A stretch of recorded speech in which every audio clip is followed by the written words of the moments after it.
Bismillahirrahmanirrahim. Sehingga orang yang ucapkan la ilaha illallah kemudian meminta kepada selain Allah, ucapkan la ilaha illallah kemudian minta kepada tangkal dan jimat. Orang-orang yang mengucapkan la ilaha illallah kemudian minta rezeki kepada selain Allah, minta karir kepada selain Allah. Orang-orang yang mengucapkan la ilaha illallah minta turun hujan kepada selain Allah atau minta tahan hujan kepada selain Allah. Atau onta minta sehatkan dirinya dari penyakit kepada selain Allah.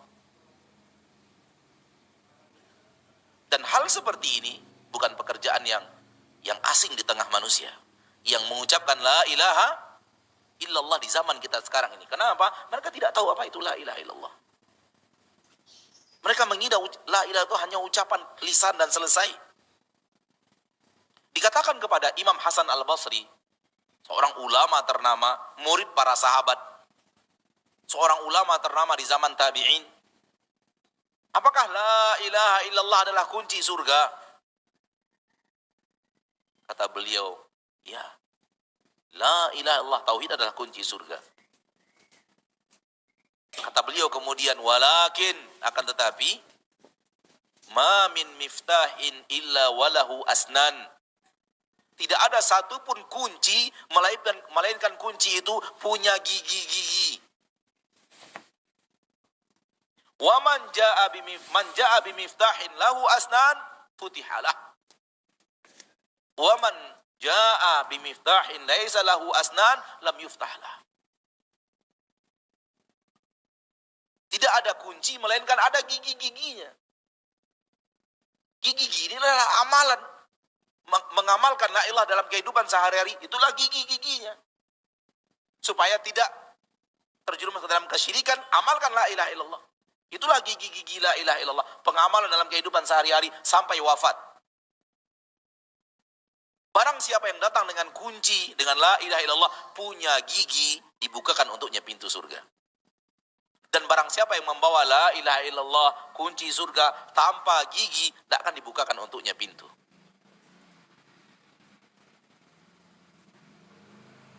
Kalau hanya sekedar ucapan la ilaha illallah, kemudian tidak diamalkan, itu adalah kunci tanpa gigi. Kunci, namun lurus aja gitu. Nggak ada kunci lurus aja di permukaan bumi ini.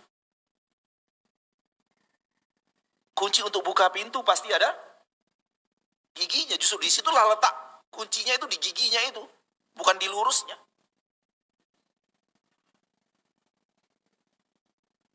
Ma'asyarul muslimin, ma'asyarul muslimat, rahimani wa rahimakumullah.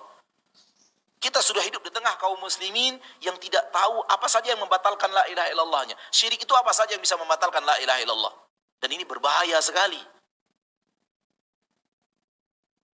Kenapa? Karena yang tadi akan hapus la ilaha illallahnya, akan hilang seluruh amal dan ketaatannya, dan akan kekal dia di neraka Allah, dan Allah haramkan dia masuk surga.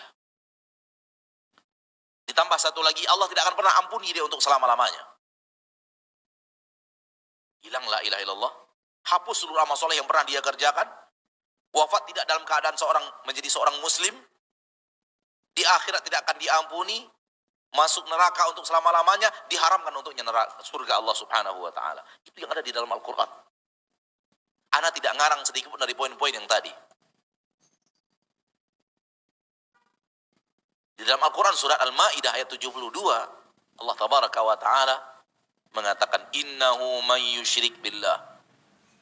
Sesungguhnya siapa yang berbuat syirik kepada Allah, orang yang berbuat syirik kepada Allah artinya tak ada lagi la ilaha illallahnya. Hancur sudah la ilaha illallahnya, hancur sudah tauhidnya dengan perbuatan syirik yang dia lakukan. Karena syirik adalah lawan tauhid. Kalau dia berbuat syirik, berarti tidak ada tauhid. Kalau dia punya tauhid, berarti tidak syirik. Sebagaimana bangun adalah lawan tidur. Apakah bisa dikatakan orang ini ia bangun, ia tidur gitu? Bisa enggak? Dia bangun Ustaz, tidur, dia tidur juga, bangun juga, bisa enggak? Enggak bisa. Kalau dia berarti bangun, berarti dia enggak tidur. Kalau dia tidur, berarti dia tidak terbangun. Dua hal yang tidak mungkin disatukan. Itulah dia tauhid dan syirik. Perumpamaan tauhid dan syirik. Bagaikan siang dan malam, bagaikan hidup dan mati. Tak mungkin orang hidup dikatakan orang mati, dan tak mungkin orang mati dikatakan orang hidup. Tak mungkin siang dikatakan malam, dan tak mungkin malam dikatakan siang. Itu dia tauhid dan syirik. Berarti kalau dia syirik, tidak ada lagi tauhid.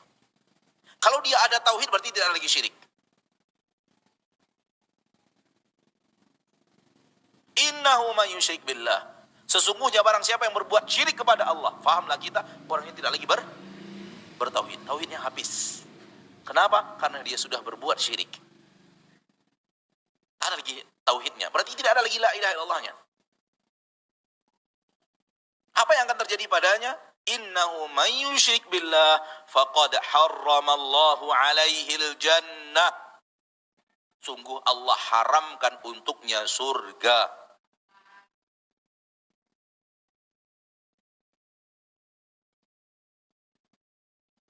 Kita tidak boleh mengharamkan surga kepada siapapun.